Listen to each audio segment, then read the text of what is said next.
Hello, welcome to Thirst Time. In this episode, I'm doing a music review. Quite strangely, it's all happened at the same time. It's giving me flashbacks to a year ago when we had Doja Cat, Kylie, Troye Sivan, so much music coming out at the same time. It's happened again. It happened on Friday the 13th, kind of unexpected. We got FKA Twigs, got new Arca, and as a side note as well, I noticed that Eusexua has dropped an album or two. I think it's one album called Dogma. So there's just been so much to get into, and yeah, along with these new releases, there is a new trend in music, and the easiest way for me to describe it is DarkWaveSensuality. So let's get into it. I wasn't sure whether to just do FKA Twigs' new video on her own or not. And I really kind of hesitated because it's such a huge project and there's such a concept towards what she's done. But here we are, it just really makes sense to do them together. They are artists that have worked together, and I believe LSDXOXO is also working with someone that's really up there that I admire. I'm not sure exactly who. But I love LSDXOXO so much as well. So starting off with Eusexua by FKA Twigs. I've been missing FKA Twigs a little bit, to be honest. I only got into her through her last album, Capri Songs. I'd heard about her, but I guess I was a little bit ignorant about what I don't know. I just was not curious, and I just thought it's just someone who's got all this acclaim, but like before, I don't know, and I wasn't curious about what everybody else thinks. Until I came across Capri Songs, heard Meta Angel, and fell in love like incredibly deeply.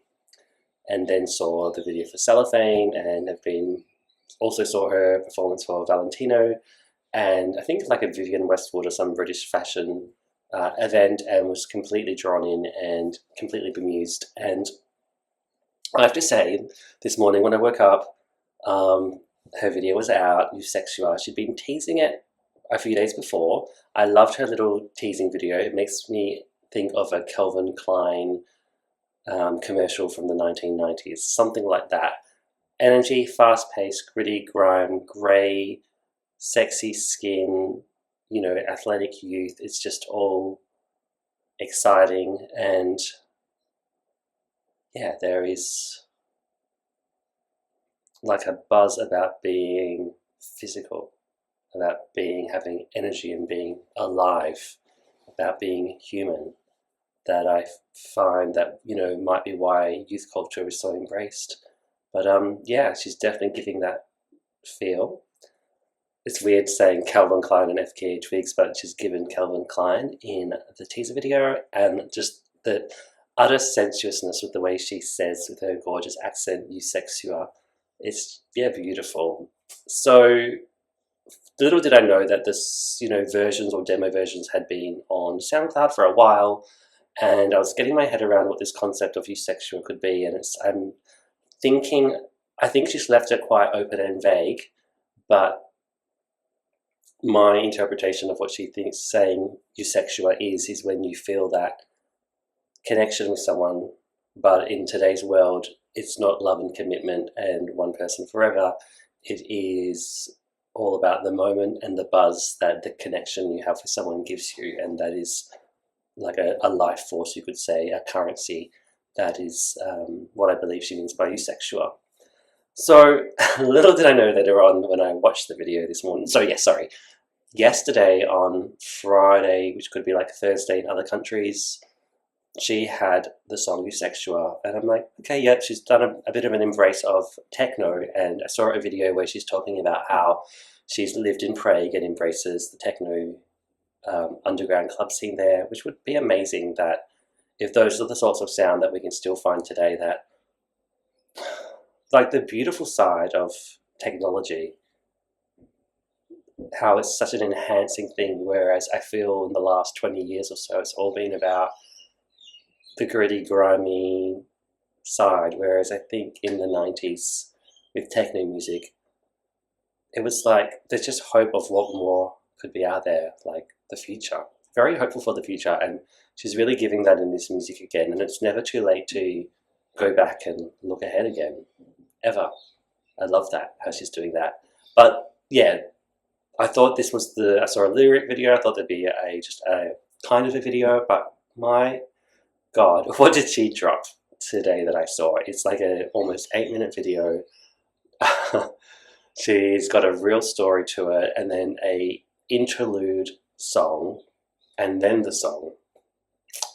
I don't have my jaw dropped very often, but I had my jaw dropped, like, what is this amazing thing? And sometimes when you have really beautiful art, you think, whether you don't have to be depressed or suicidal. I do not consider myself depressed or suicidal to be saying this, but to see such a beautiful piece of art, whether it's how she sounds, the energy that she's giving, or the looks as well, or the combination of all these together, makes me feel grateful to be alive. When I see beauty and art, I am so grateful to be alive to experience this.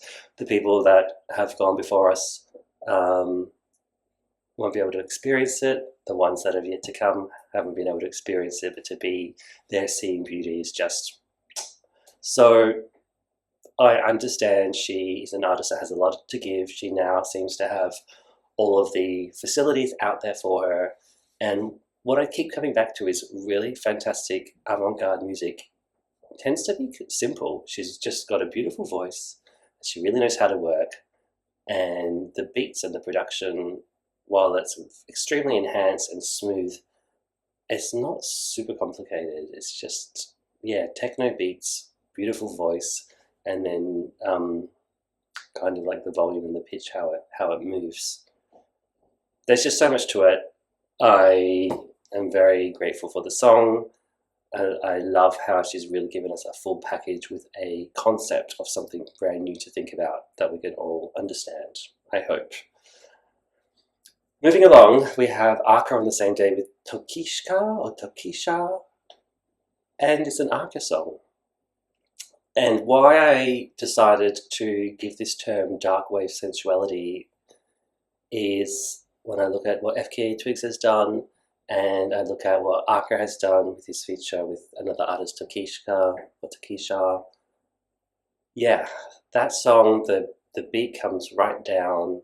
There's, I think, a bit of a reggaeton slight feel, that kind of Latino style, but it's pitched so down, and then it's got all the smooth, I'm going to say electronic or techno sounds that Arca knows how to do. It's just glorious and delicate and sensual, like incredibly sensual. I imagine this song is like a 1,000-year-old tribal hymn for some kind of ceremony, like a death hymn for a king. And yeah, even at the beginning of the song, I'm thinking of, was it Deep Woods, that 90s band that were very global, embracing like all different parts of the world. Was it called Deep Woods? That's a wine label here. Deep Spring, or there was some, everyone will know, this was around back then, that Neutrogena soap song used their music. I won't go off on the tangent, but I'm getting that kind of worldly sound that again brings me back 30 plus years. The visuals, I was just so impressed at everything they've done with so little in terms of budget. And that's a good contrast to FKA Twigs songs. They're amazing in their visuals, just out in nature, a little bit kind of faded, unclear scenes. And yeah, just gorgeous. Really, really love it. I like how Arca has come back. Obviously, it's been 4 years.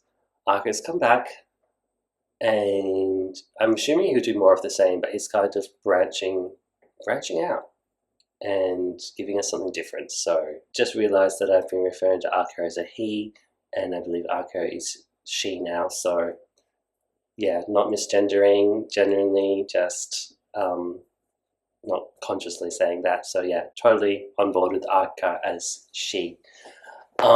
Next is LSD just dropped a new album.